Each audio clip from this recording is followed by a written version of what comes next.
Hello there, this is Critical from Critical Media. Just taking a look at Marvel's One Month to Live. This is a book that came out back in 2010.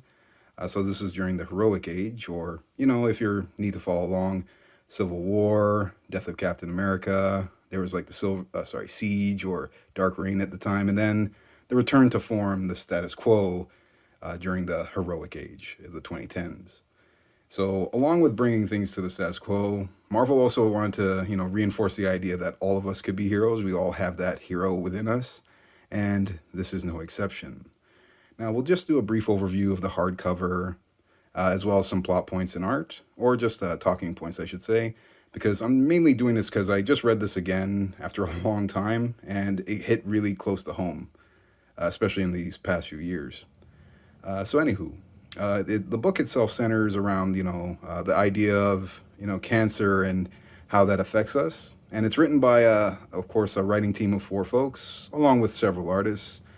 Forgive me, I can't think of too many of the artists, but Andre Moody does come up. At least I know his work, but I can't say too much about the others. But the four writers, excuse me.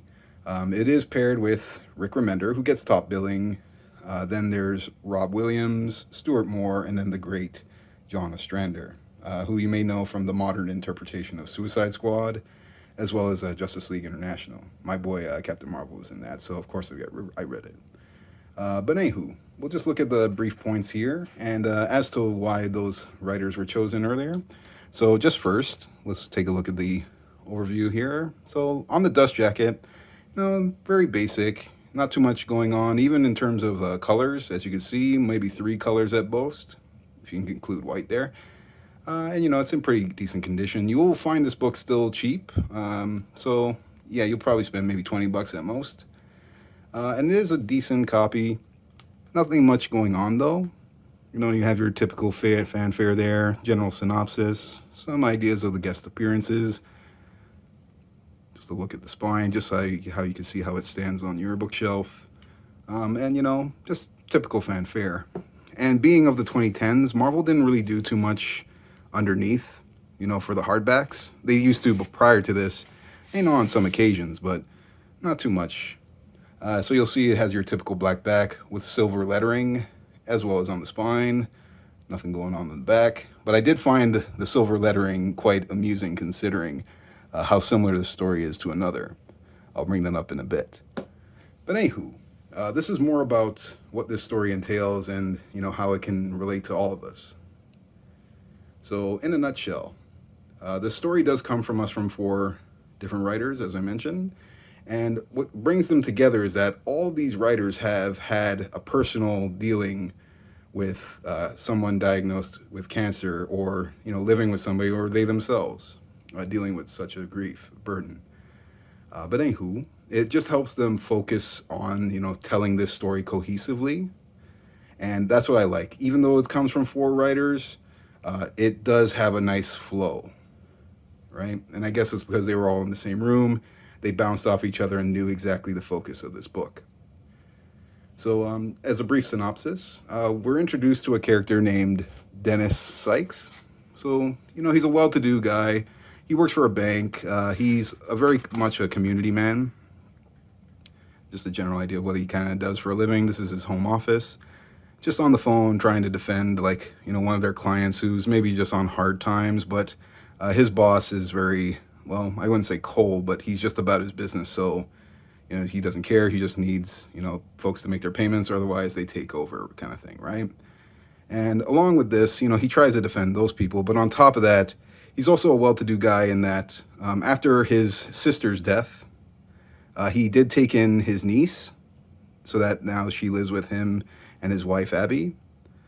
So the girl, who's around 10 years old or whatnot, she's, your typical young girl who's, because she's dealing with grief, she kind of snaps at people. She refers to adults by their first name, kind of thing, that kind of rudeness, but it's understood. She's going through a lot. So she may come off a little bit snappy in the beginning, but as I said, it's quite understood. But in a nutshell, not to give too much away, because this is just pretty much the launching point for this story.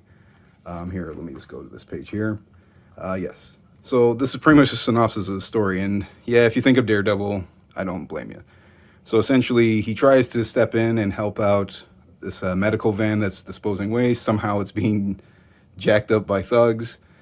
He steps in, but unfortunately, these thugs, they have a different idea, and they not only beat him up, but they make him, or should I say, they force feed him medical waste. And thankfully, because this is happening in Queens, the thing just happens to be in the area, and he saves him and brings him back to the Baxter building so Reed can, check up on him.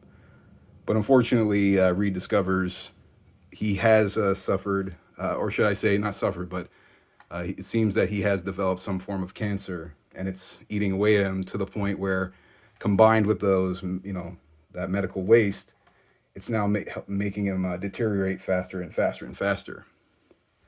So, but I guess an adverse effect of this is that he somehow gained powers from this event, powers to manipulate matter. So he can literally touch something and turn it into gold or turn it into something else entirely.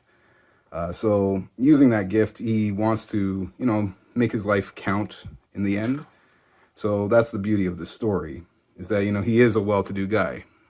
And you will get, a lot of cameos and appearances from many Marvels. So you'll see, of course, Spider-Man here. You'll see more with like Fantastic Four and Wolverine. Heck, they even managed to squeak in Kazard, which I thought was interesting enough. I won't spoil the ending or anything like that, but it's great that he gets to not just, live out the fantasy of being a superhero, but make his life count, considering, he's always lived a more reserved life, and he's always tried to do the right thing, just never got time to appreciate anything, no vacation or anything like that. But still, like, it's just reinforcing the idea that any one of us can, make it count where it matters most.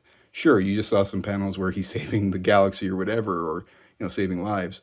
But what matters to him most is, his community and his family. And that really does come across very well. This second time reading, I can't lie, a tear did come to my eye. But really good overall.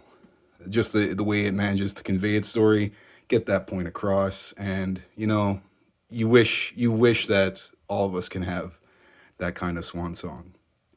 I did put some of these books here as well because they also deal with dealing with loss or wish fulfillment aspects and whatnot. Even Victor and Nora and Superior by Mark Millar. So it has a great little sense of consistency here. The reason why I brought up this whole Silver Text thing and Joe Quesada from earlier is because 3 years prior to this, in 2007, another book came out, ironically, with a very similar look, and it's one of my favorite books of all time, Silver Surfer Requiem. I love this book. This is from JMS, 2007-ish. It's Adribich. I love this book. I mean, Silver Surfer is like one of my top 2 favorite superheroes. So I just found it interesting that this book, I wouldn't say it has so many parallels, but the one consistent thing is, what do you do with the last days of your life? That kind of thing. And this is probably the more grounded version. I love Norrin Rad, but, sometimes it's nice to bring a real world sense to it. As real world as having superpowers, I guess, would be. But yeah, I just wanted to talk about it because I feel like it's a story that we can all relate to in some way, especially if, you've dealt with loss recently. But nonetheless, it's just something to gander at. Now, someone did mention a few weeks ago that, what's the word? They maybe wanted me to delve into my library, do more videos.